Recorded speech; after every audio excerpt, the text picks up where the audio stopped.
अस्सलाम वालेकुम दोस्तों, आज हम बात करेंगे Tudor era, Stuart era, Victorian era and Georgian era in UK. अपनी पिछली वीडियो में हमने डिस्कस किया था मिडीवल एज को। मिडीवल एज की जो नुमाया तब्दीलियाँ थी वो थी फ्यूडलिज़म, जो कि जागीरदारी का निज़ाम था, उस वक्त बहुत ज़्यादा प्रोमिनेंट था। और साथ ही साथ उधर तीन बड़ी ऐसी चीज़ें क़याम में आई जो कि आज भी अहमियत की हामिल है आलमी सतह पर, जिनमें एक कैथेड्रल चर्च है और ऑक्सफोर्ड यूनिवर्सिटी है जो कि 1096 में क़याम में आई। नॉर्मंडी के जो थे विलियम द कनकरर, उन्होंने इसे बनवाया। And the tower of London जो है वो क़याम में आया। मिडीवल एजेस के फ़ौरन बाद दोस्तों स्टार्ट होती है ट्यूडर एज। ट्यूडर एज में दो बड़ी फैमिलीज़ जिनका आपस में क्लैश चल रहा था, यॉर्क एंड लैंकेस्टर, इनमें सुलह ही और शादी का निज़ाम इन दोनों में स्टार्ट हुआ, जिसकी वजह से मोनार्की बरतानिया में आई। और 5 मोनार्क्स इस वक्त में जिन्होंने ट्यूडर एज में हुकूमत की बरतानिया में। ट्यूडर एज के फ़ौरन बाद आ जाती है स्टुअर्ट एज। अब स्टुअर्ट एज में क्वीन एलिज़ाबेथ की डेथ के बाद जेम्स वन जो है वो इक़्तिदार में आते हैं। जेम्स वन जो कि ज़्यादा देर अपना इक़्तिदार बरकरार नहीं रख पाए, चूँकि वो मर चुके थे, तो उनके फ़ौरन बाद उनके बेटे चार्ल्स ने इस ज़िम्मेदारी को संभाला, जो कि बहुत ज़्यादा ऑब्सेस थे आर्ट से, एंड साथ ही साथ उनका बहुत ज़्यादा लगाव था चर्च से। अब इसकी वजह से उनको बहुत ज़्यादा क्रिटिसाइज़ किया गया, क्योंकि उस वक्त बहुत ज़्यादा जो मज़ाहब थे वो बरतानिया में आ चुके थे और हर किसी ने अपने अपने हिसाब से अपने मज़हब को चूज़ कर लिया था, जिसकी वजह से 1642 में सिविल वार स्टार्ट हुई। और इस सिविल वार के फ़ौरन बाद जो है वो जॉर्जियन एरा स्टार्ट होता है। जॉर्जियन एरा दोस्तों इस चीज़ के हिसाब से माना जाता है कि इसमें जो है वो स्टीम इंजन का निज़ाम जो है वो मुतारिफ़ होने लग गया इन दी late Georgian era.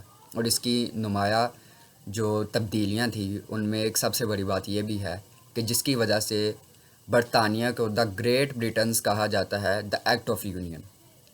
Act of union की वजह से ही, जो कि उस वक्त लागू हुआ, बरतानिया को ये शरफ़ हासिल हुआ कि वो द ग्रेट ब्रिटन्स के नाम से जाने लग गए। और इसके फ़ौरन बाद जब विक्टोरियन एरा आता है, तो विक्टोरियन एरा के स्टार्ट में ही स्टीम इंजन ने बहुत ज़्यादा जो है वो आलमी सतह पे मकबूलियत हासिल की। और इस एरा में तकरीबन 2000 इंजन उस वक़्त काम कर रहे थे बरतानिया के निज़ाम को बेहतर करने के लिए, जिसकी वजह से बरतानिया ने पूरी दुनिया पे हुकूमत की और इनको द ग्रेट ब्रिटन्स कहा जाता है। दोस्तों अमेरिका ने जब इनसे अलहदगी हासिल की, चूँकि बरतानवी लोग उन पे हुकूमत कर रहे थे, तो उसके फ़ौरन बाद द ग्रेट ब्रिटन्स ने इंडिया की तरफ जो है वो अपना कदम बढ़ाना शुरू किया और उधर जो है वो अपनी हुकूमत कायम की। और दोस्तों विक्टोरियन एरा के एंड पे, जो कि 20th सेंचुरी है, इनका सिविल वार जब स्टार्ट हुई, उसके फ़ौरन बाद वर्ल्ड वार 1 और वर्ल्ड वार 2 के बाद इन्होंने इसमें हिस्सा लिया, जिसकी वजह से इनको काफ़ी जो मुश्किलात का सामना करना पड़ा और इनका निज़ाम ख़राब हो गया।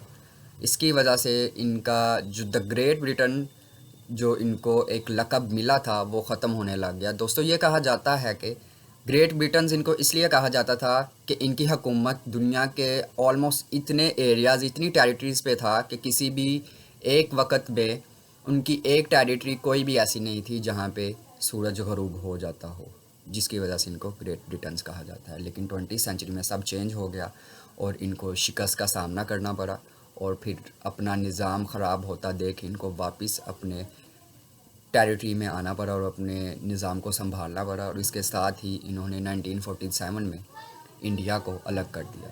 तो ये थी डिटेल ट्यूडर एज से लेके विक्टोरियन एरा तक की।